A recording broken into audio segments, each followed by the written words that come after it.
mucho, qué gusto, de verdad lo digo, estar con todas y todos ustedes. Somos un binomio indispensable, quienes damos la información, la nota y quienes las transmiten.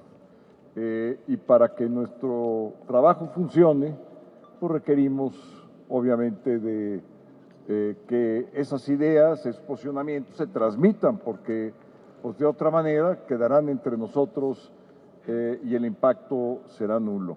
Entonces, para mí es fundamental, y quiero decirles algo de entrada, lo que más me ha llamado la atención desde que entré al servicio público son los medios de comunicación. Porque en una democracia, pues, y además en una democracia representativa, pues no hay manera de comunicarse con las personas sino a través de los medios. ¿Y por qué? Porque somos 130 millones de mexicanas y mexicanos, entonces no hay forma de que yo alce la voz y porque más que alce la voz, pues llegue a un público más allá del que me pueden oír en este momento, sino es a través de ustedes. Y también pues me ha tocado ver toda la transformación, como decía aquí el compañero, de los medios de prensa escrita, de prensa electrónica y ahora pues ya de prensa digital y sobre todo de información de tiempo real. Y esto nos cambia a ustedes y a nosotros completamente, porque estamos teniendo que reaccionar prácticamente inmediatamente. Una declaración en Twitter, en Face, en Instagram, pues inmediatamente tenemos que estar alertas a todo ello. Entonces, eso obliga naturalmente a mantenernos entre nosotros en una muy buena comunicación. Entonces, yo le voy a pedir a Eduardo que lo haga, que todas las opiniones, planteamientos que se han hecho aquí, a ver si podemos regresar, digamos, al formato anterior de que se entre antes y después de las sesiones, que podamos dar como presidente de la mesa y también en mi calidad de diputado de oposición del PAN, nuestros posicionamientos antes y después de las sesiones y avisarles a ustedes de tal manera que si voy a dar el posicionamiento después, pues también para que me esperen, porque para que podamos, digamos, trabajar de manera recíproca. Y vamos a ver toda la parte, digamos, técnica que yo desconozco, pero que sí he estado yo escuchando cuando veo la televisión del Congreso y no escucho lo que sucedió estando yo presente en la sesión. También en el sonido hay situaciones donde algún orador sube y otros bajan, y eso yo me doy perfectamente cuenta, ¿no? Y todo lo que sea de espacios para que puedan realizar sus labores con mayor comodidad, lo voy a ver, no lo conozco, voy a ver qué es posible y si no es posible, qué alternativas tenemos. Pero cuenten conmigo, sé de la importancia de su trabajo, de la importancia que tiene en un sistema como el nuestro, en una democracia, y sé sobre todo de la importancia que tienen en este momento, ya no digamos en otros, ¿no? En consecuencia voy a tratar de abordar los siguientes temas y si me falta uno, con mucho gusto díganmelos. Mire, voy a abordar la votación del Senado de ayer en la noche, las consecuencias que tiene esa votación del Senado en términos de la alianza, lo que está por venir en la Cámara que me parece importante, digamos, de lo relevante, independientemente de las comparecencias, y si hubiese algún otro tema en lo particular que quisieran que trate, con mucho gusto, pero díganmelo ahorita para que la alerta migratoria en contra de del exgobernador de Tamaulipas. ¿Hay algún otro? Reforma electoral.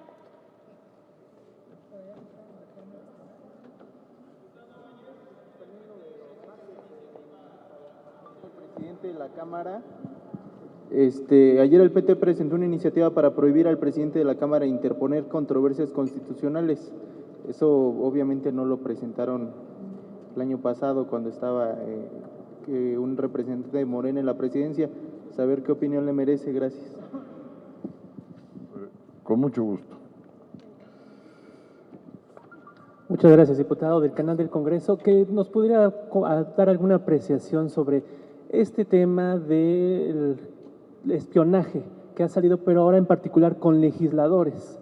Se habla de que inclusive algunos que son dirigentes ahora nacionales de otros partidos. ¿Qué posición tiene al respecto? Muchas gracias. El diputado presidente posiciona ahora sobre los temas que traen y los que acaban de plantear.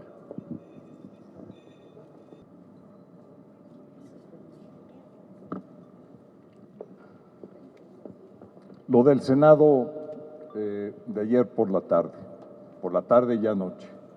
Obviamente, pues, en mi calidad de diputado de oposición y del PAN, votación que repruebo, acepto en el sentido de que se llevó a cabo mediante un proceso de carácter constitucional, pero me parece totalmente reprobable. ¿Por qué? En primer lugar, porque prorroga el desastre de la estrategia de seguridad pública y la va a prorrogar hasta el próximo sexenio, 4 años del siguiente sexenio, y va a ocurrir lo mismo por el efecto guillotina, que ya fue un error ponerlo en el 24, se repite el error efecto guillotina para el 28. No, las cosas no pueden darse de un día para otro, como si fuera blanco y negro, día y noche. Así no funciona el tema de seguridad, tiene que ser un esquema progresivo, algo que vaya en una cadencia y que vaya pudiéndose llevar a cabo de una manera que sea progresiva y sea con las pausas necesarias y el tiempo que se requiera. Entonces, todo aquello que marca un final para comenzar algo nuevo y totalmente distinto a lo anterior, es, desde mi punto de vista, absurdo. Entonces, el efecto guillotina, el efecto del desastre que ha sido la estrategia de seguridad y el efecto de la militarización sería, digamos, las 3 consecuencias más graves que yo le veo, con una adicional que quiero darme un poquito más de tiempo para explicarla. Se quiere defender a las Fuerzas Armadas, es el discurso del gobierno, discurso de Morena, pero van a hacer exactamente lo contrario. ¿Y por qué van a hacer exactamente lo contrario? Porque lo que están prorrogando, aparte del desastre de la estrategia de seguridad pública, están prorrogando la actuación inconstitucional de las Fuerzas Armadas. Y esto las deja en una situación de vulnerabilidad porque va a traer consecuencias hacia el futuro de responsabilidades en lo interno y en lo internacional. Y yo quiero decirlo con toda claridad, que en vez de cuidar y defender a las Fuerzas Armadas, les están orillando a asumir una responsabilidad que no les corresponde y que además la están obligando a hacerlo de manera inconstitucional, y que eso va a traer consecuencias muy graves hacia el futuro. No es justo, no es correcto y sobre todo es algo que nunca me hubiera yo imaginado que el propio gobierno vulnere de esa manera a las Fuerzas Armadas, obligándolas a seguir un curso de un camino que rompe con los 5 principios o estándares constitucionales. Dicho esto, también tiene efectos desde el punto de vista político. Esto nos obliga a quienes formamos la coalición Va por México, en primer lugar, a repensar cómo vamos a reconstruir la coalición. ¿En qué términos? ¿Con qué condiciones? ¿Quiénes serán en lo futuro sus integrantes, sus interlocutores? Pues porque es muy claro lo que aconteció el día de ayer en el Senado de la República, quiénes estamos de un lado y quiénes quedaron del otro. Y esto no es una discusión menor, es una visión de país, es el respeto a la Constitución, es la militarización, es la seguridad pública, es el combate a la violencia y son los resultados oprobiosos de un gobierno que en 4 años alcanza ya cifras de 140,000 homicidios violentos, son pérdidas de vidas humanas, mucho dolor en cientos de miles de familias, más 40,000 desaparecidos y casi 14,000 feminicidios. Esto es lo más grave para el país. No se trata de una prórroga y mucho menos de las mentiras que han esgrimido, particularmente con el falso argumento de que queremos que el ejército regrese a sus cuarteles.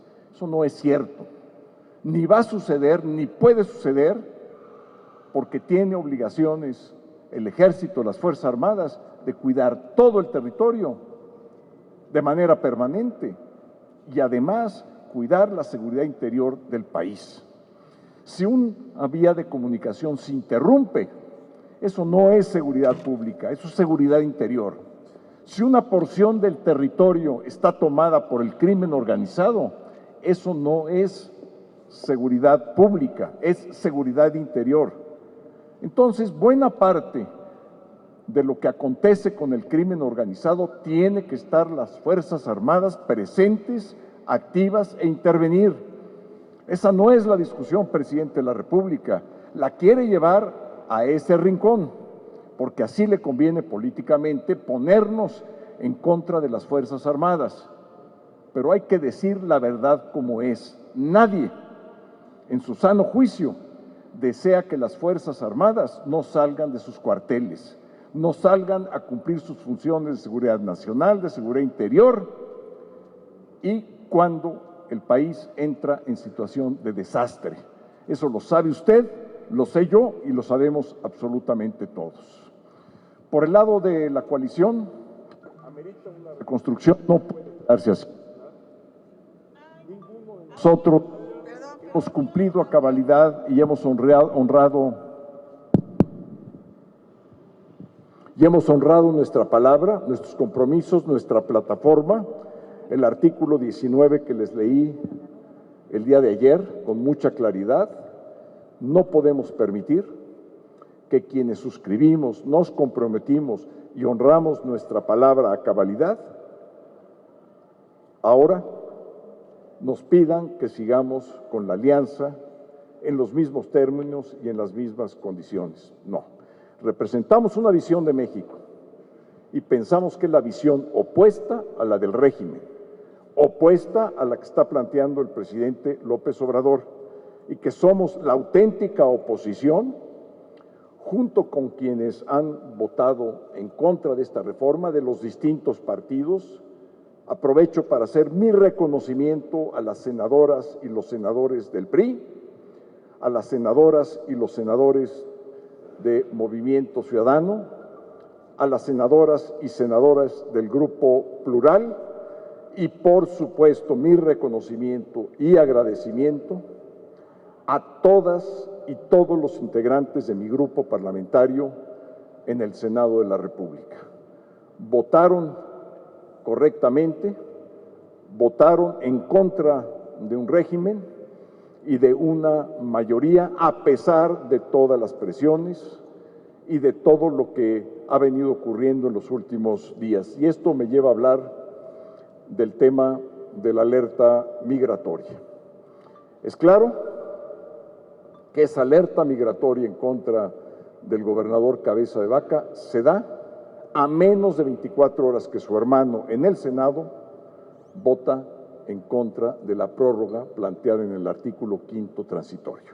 Eso no se puede pasar por alto porque había otros senadores y senadoras que estaban siendo exhibidos en los medios de comunicación con amenazas de representantes de este gobierno y que se pusieron del otro lado. Y está muy claro para ustedes como está claro para nosotros. Y otra vez, aquí el punto es de qué lado está cada quien. Vamos a reconstruir nuestra alianza, una alianza social y con quien podamos, de los actores políticos que quieran enfrentar al régimen y que crean en la democracia y en los valores que representamos nosotros. La reforma electoral.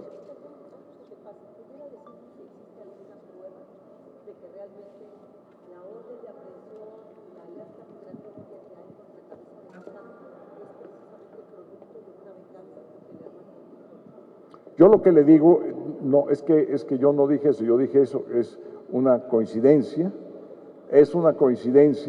pero una coincidencia muy notoria y que no podemos dejar pasar de un lado. Ese es mi punto de vista sobre este tema.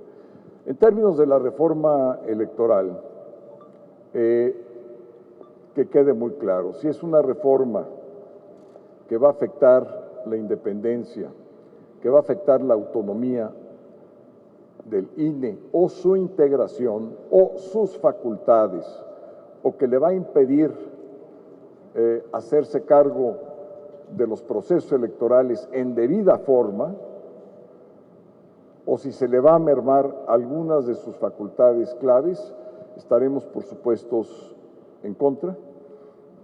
No contarán con nosotros. Aún no conocemos cuál es el proyecto que quiere presentar el gobierno o su partido. En el momento que nos los presenten, si es que lo quieren presentar, porque puede pasar lo mismo que pasó con la reforma al 5º transitorio. Yo conocí de esa reforma cuando se dio la intervención del senador Ramiro Robledo, que fue el último que posicionó, precisamente cuando estábamos hablando de la inconstitucionalidad de traspasar la Guardia Nacional a Sedena, en esa sesión. Y ustedes pueden revisar la versión estenográfica y ahí se dijo, dio las gracias al PRI por haber presentado una reforma. Yo hasta me sorprendí, dije, yo creo que escuché mal. Entonces le pedí yo a Héctor Castillo, quien es el secretario de la mesa, ya eran altas horas de la noche, le dije, oye, yo creo que escuché mal. Me dijo, no, presidente, usted escuchó bien. Le digo, a ver, por favor, vete a la parte de recepción de iniciativas para ver si efectivamente se había o no presentado. Y regresa con una copia de la iniciativa. Ahí mismo. Ahí fue cuando yo tuve conocimiento de esto. Entonces, por eso digo que vamos a ver si presentan o no presentan alguna, pues ya no sería iniciativa, porque hay muchas iniciativas de reforma electoral, pero algún planteamiento a tiempo, que podamos sentarnos a discutirlo en comisiones, que podamos hacerlo el tiempo que sea necesario y que no trastoque lo que es la autonomía, la independencia o la integración del INE. Por último, es muy claro que mi posición ha incomodado a integrantes de esta Cámara. Muy claro. Yo seguiré ejerciendo mis funciones y mis facultades a cabalidad independientemente de cualquier otra circunstancia. Ya me conocían desde hace muchos años. No en balde he estado en los procesos de transición democrática del país y saben que conmigo no juegan, ni yo juego con la Constitución ni con los ordenamientos parlamentarios. Como por cierto, y con esto quisiera yo terminar, el artículo 34 del reglamento de la Cámara de Diputados no me autoriza a mí, al presidente de la Cámara, darle tribuna a alguien distinto de un diputado o de un senador. Y lo digo por lo que aconteció hoy en la mañana. Les voy a leer. Artículo 34, numeral 2. Las personas distintas a las mencionadas en el numeral anterior, que son diputados y diputadas, y son quienes vienen a comparecer, como lo hará próximamente el secretario de Gobernación, dice, podrán hacer uso de la tribuna cuando la Cámara celebre una sesión solemne para que reciban algún reconocimiento o mención especial, a título personal o a nombre de alguna institución u organización. Y en situaciones especiales, y aquí está lo importante, a propuesta de la Junta y con acuerdo del Pleno. Es obvio que querían distraer la atención, cargarle la culpa al presidente de la mesa directiva, la propia mesa directiva, cuando las facultades son de la Junta de Coordinación Política, pero que además tiene que pasar por el Pleno para que alguien distinto a quienes están autorizados puedan hacer uso de la tribuna, como por cierto sucede todas las sesiones cuando damos tribuna a quienes representan las distintas lenguas de los pueblos originarios. Hay una resolución del Pleno a propuesta precisamente de la Junta de Coordinación Política. Es muy importante que se sepa lo que puedo hacer y se sepa lo que no puedo hacer.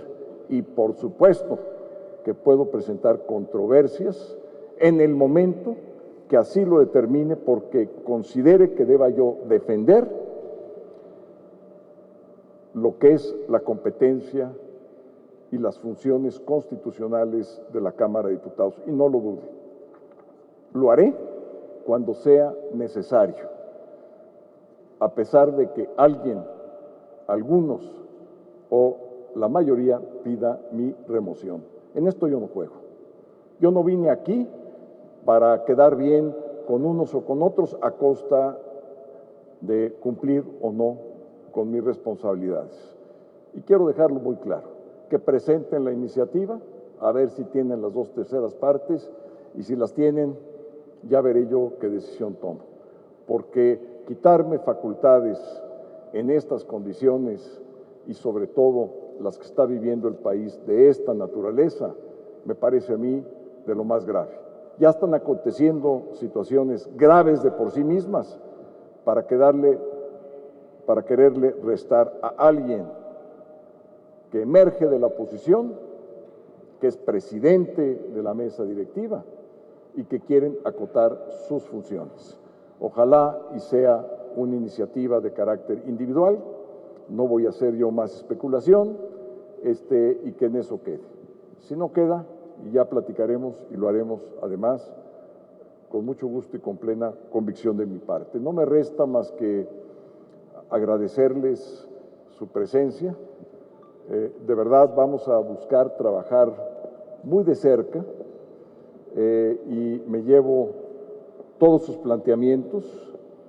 Tienen, Eduardo, al mejor interlocutor y una enorme responsabilidad le dejo a cuestas de ir resolviendo los temas por tema, y los que requieran de la intervención de la Junta de Coordinación Política, yo mismo haré los planteamientos primero en la mesa directiva y ver si hay el consenso suficiente para hacer los planteamientos de consenso en la mesa, y si no, los haré yo personalmente. Que tengan una buena tarde, que traten de sacar la nota lo más rápido posible, y estén con sus queridas familias y seres queridos y lleguen todavía cuando la luz sea del día. Muchas gracias y que tengan buen día. Buenas tardes, compañeros. Muchas gracias por su asistencia.